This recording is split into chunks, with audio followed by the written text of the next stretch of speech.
होने लगे, बिलखने लगे और उस छोटे से राजकुमार को लेकर के छाती से चिपका कर इतना रोए कि ब्रह्मांड की पूरी शक्तियां शून्य हो गई।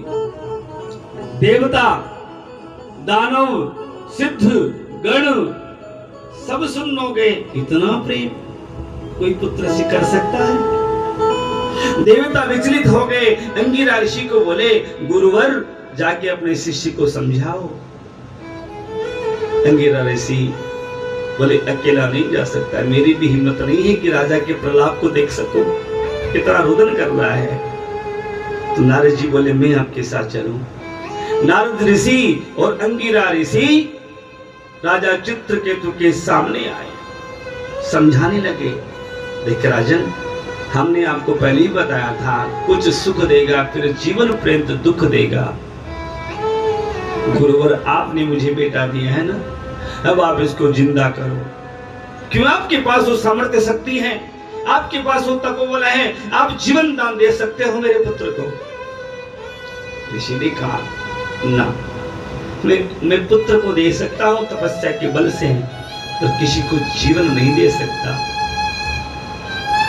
राजा ने कहा, महाराज मर जाऊंगा पर मैं अपने जीवन भर इस पुत्र को नहीं भूल पाऊंगा। सर पटक के गुरु के चरणों में रोने लगा। अंगिरा ऋषि ने कहा, नारद तुम समझा।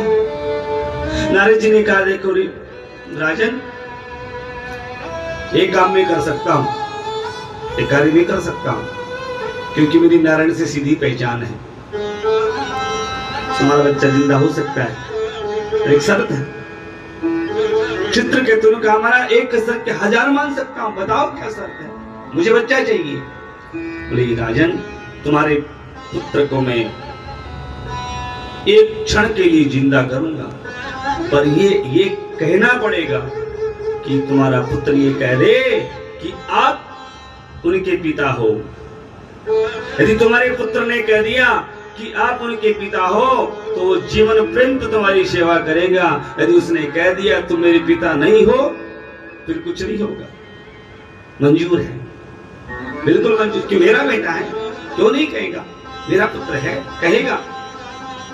नारद ऋषि ने योग बल से आत्मा को आह्वान किया।